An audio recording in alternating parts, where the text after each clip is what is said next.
Thanks. Well, good afternoon. Good afternoon. Thank you. Good afternoon. Thank you. We're now only one day from what is sure to be one of the largest gatherings in the history of our city. We waited a long time for this moment, and we know that many Eagles fans, not only from the Delaware Valley, but from across the country, will be here to witness history tomorrow. We're doing everything we can to make sure that we're as prepared as possible for this type of celebration. There are also things that you can and should do to be prepared for tomorrow. With such an outpouring of excitement, we expect that there will be long lines everywhere. And just as we waited for decades for this, expect it will take you much longer than usual to get around, and please be patient. I advise everyone to bundle up and wear warm clothes, but dress comfortably. Also bring comfortable shoes, because you're going to be walking a lot.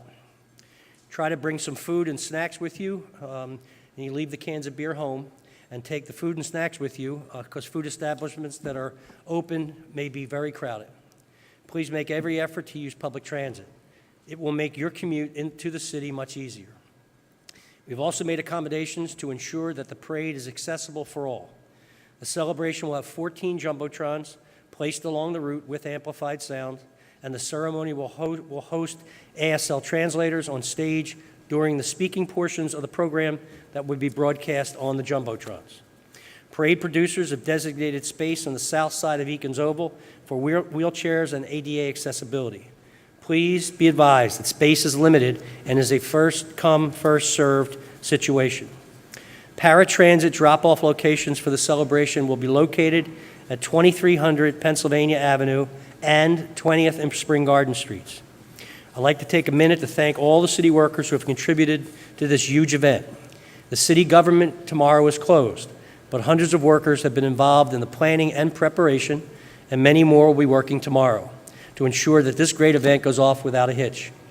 And also, I want to thank our partners at SEPTA, including the hundreds of SEPTA train and subway and bus operators who will be working tomorrow as well. Our transit system will be challenged tomorrow, but I know these workers are devoted to getting folks to and from this event as quickly and safely as possible. To everyone who plans on coming, don't forget to sign up for important parade updates by texting Ready Eagles, capital R, capital E, to 888-777. That's Ready Eagles to 888-777. Remember, this is supposed to be a positive event to celebrate our Super Bowl champions. Please be patient with the crowds and patient with each other. And remember, act responsibly.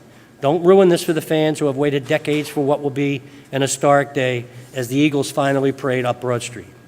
We are, after all, the city of brotherly love and sisterly affection. Please make this a proud moment that highlights our great city actually before the world. I'd like to ask Commissioner Ross to come up and give you some updates. Thank you. All right, thank you, Mayor. And I will be brief, but just a couple of things to reiterate. As the Mayor said, it is going to be a historic day, one that we suspect people will truly enjoy. But just a couple things that we're asking. Most of them are reminders that we've already put out.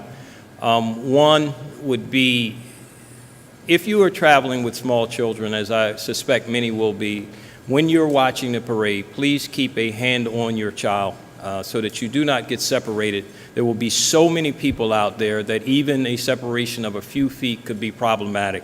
So something as simple as that is going to be key for us. In addition to which, it may not seem like it's that important, but if you're traveling with groups that you've come with on trains or from other distances, please stay together.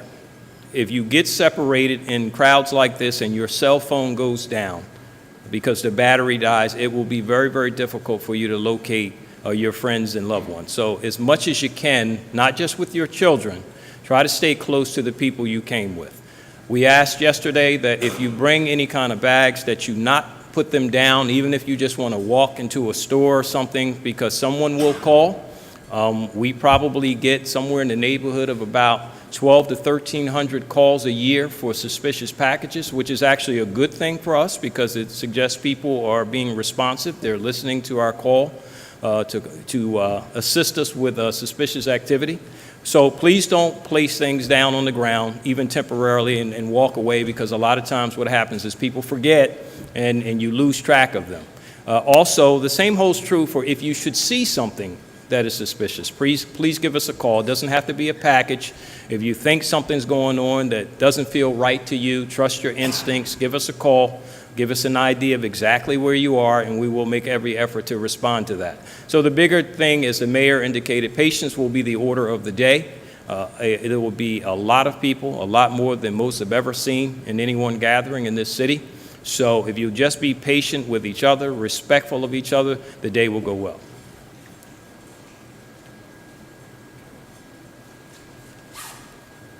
Jeff Kneppel, General Manager for SEPTA. SEPTA is excited to be able to play a role in helping the best fans in the world celebrate the Super Bowl champion Philadelphia Eagles. Your best bets for parade travel are the Market Frankford and Broad Street lines. Our friends at Independence Blue Cross are sponsoring free rides on both lines all day. We'll be running the Broad Street and Market Frankford lines at rush hour levels throughout the day, meaning trains will run every 5 minutes. Both lines give you great access to the parade route. For regional rail, we're going to express trains into Center City in the morning from selected outlying stations. Trains will then be ready for return service after the event. Where you get off, that's where you go back to get on. To safely manage crowds, travel on regional rail is limited to riders with weekly and monthly trail passes, reduced fare and senior passes, and for those who purchased a special Independence Pass for the parade. And those special Independence Passes sold out today in just over 24 hours at 1 p.m. So we won't have any available for tomorrow. City and suburban trolleys and the Norristown High Speed Line will operate at rush hour levels throughout the day. Bus riders should check for detours before traveling. Riders on all SEPTA modes should plan on arriving early. Check our website, septa.org, for updates and details on parade day travel. And like the mayor, I would really like to thank my employees for their hard work preparing and their efforts that they will be making tomorrow. Finally, enjoy, but be safe. Be very careful riding our vehicles and stay behind the yellow line on platforms. Thank you.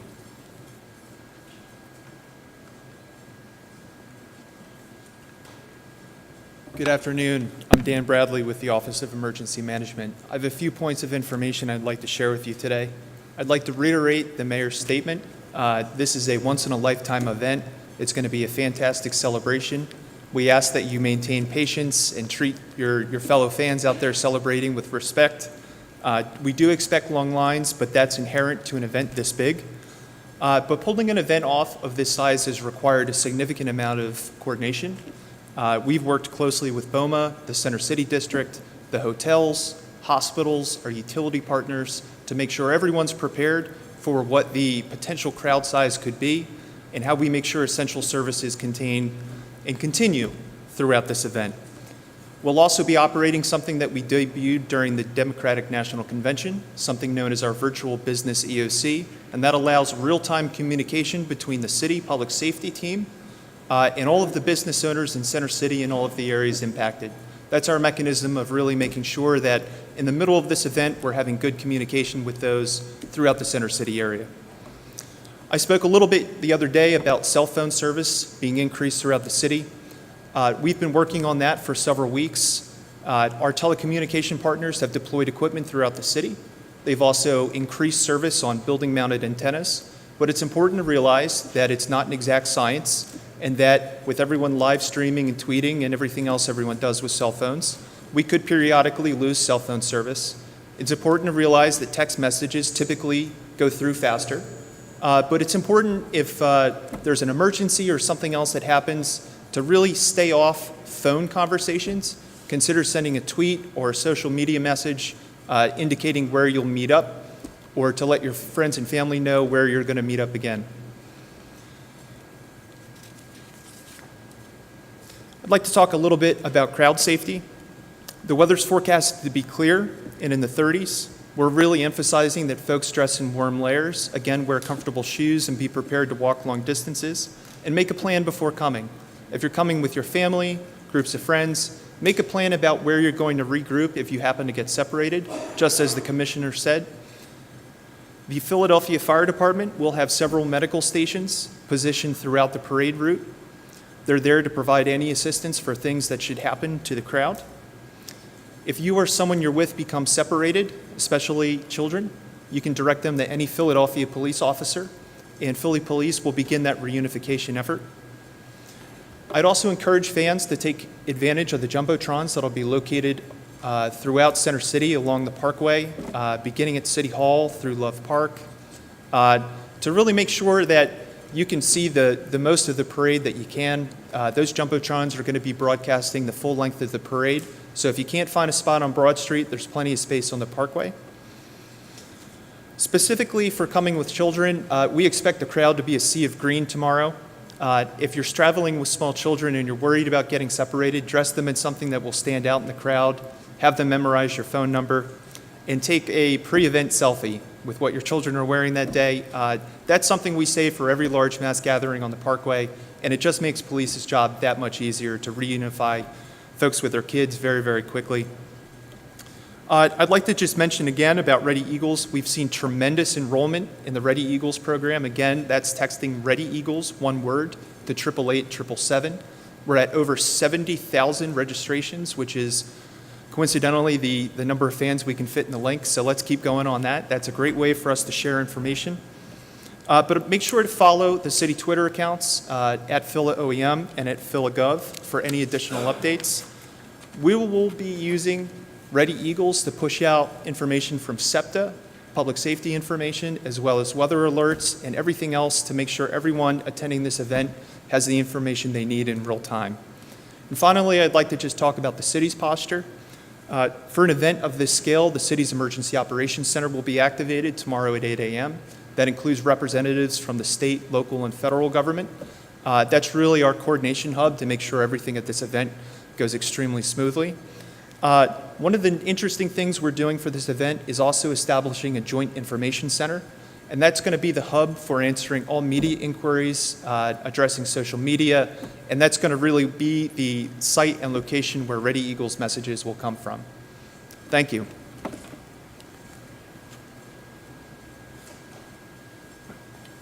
We're prepared to answer questions. How many? We don't really know. I mean, we know it's going to be a lot. I think it was 1 million plus for the Phillies. We probably could hit 2, maybe go over that. I'm not really sure. It's all according to how many people can get into the city, and that's why public transit's so important. Because if you drive and you're stuck in traffic and you're there for 3-4 hours and you see nothing, it's going to be a shame. So try to get your mass transit plans down so you get here and see something. We don't know. We think it may be as high as 2.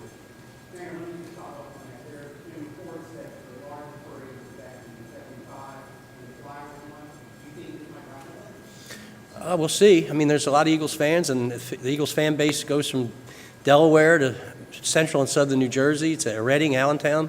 So there's a lot of folks that bleed green.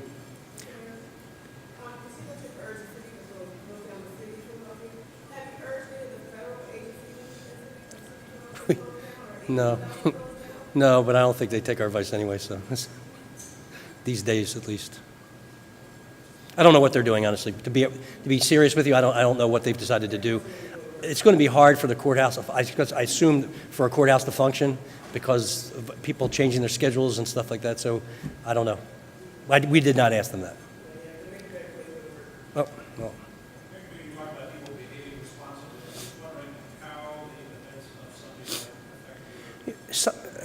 Sunday night was extremely annoying, and concerning. But if you look at other celebrations throughout the country for, national championships, there was a kind of a riot in Amherst, Massachusetts, and they lost. The people who were doing the things that they were doing, destroying property and the things that in the poles and the windows and things of that nature. I know there's no one angrier in this room than our police commissioner, and those guys, those folks, as I call them, knuckleheads, are being sought after now, and a few have already either turned themselves in or have been arrested. So we will do the same. And what I don't understand is how dumb people can really be. These days, everything's videotaped, And not only is it videotaped from security cameras, it's videotaped by themselves and their friends, and they post it on social media. So, I mean, you put your own wanted poster out on social media for all to see. So our police department is very professional, very experienced, have done large events similar to this before. Probably this will be larger, but they know what they're doing. They know how to allow people to have fun and step in when they need to step in. And again, our rule of thumb has been no property damage, don't hurt anyone, and certainly don't hurt yourself. I mean, falling from those light poles is a dangerous situation, especially if you're inebriated. You could break your neck. So I think we'll be good. I also think that was an event that was the end of a long day of partying and revelry. This starts at 11. I mean, unless you're really a hardcore drinker, I don't think they'll be in bad a shape by the end of the parade route as they were by the end of the game. So I think that also got involved with what happened.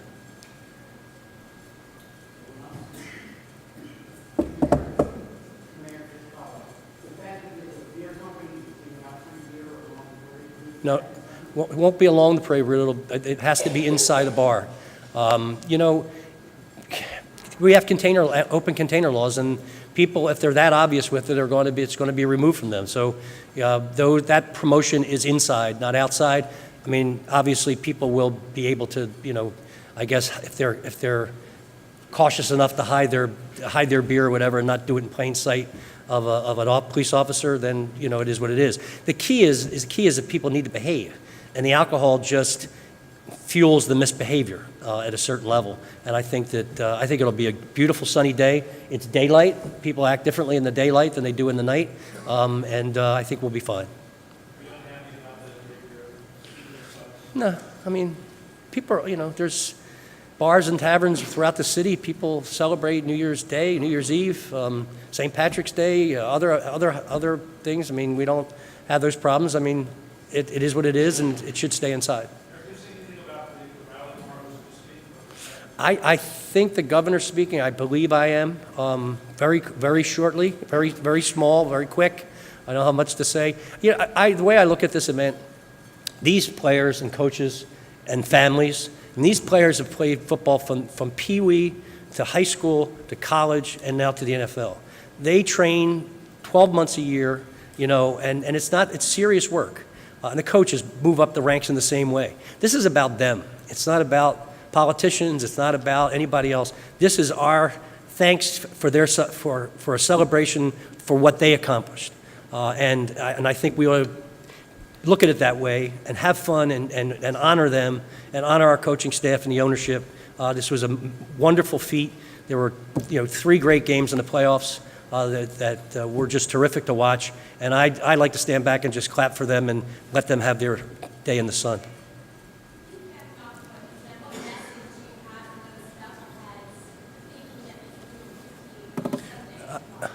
Don't think that, because you're not going to be able to do a repeat.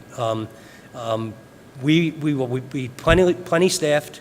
There will be eyes in the sky. There will be cameras on, and you will be arrested if you try that. But I anticipate that because of the level of drinking early in the morning, which will be less than it was at 10:30 at night, and the fact that it's broad daylight and bright sun, I think you'll be okay. There'll be a lot more families coming, a lot more grandparents coming. This is a generational celebration. I'm confident we're going to be fine. Okay? Thank you.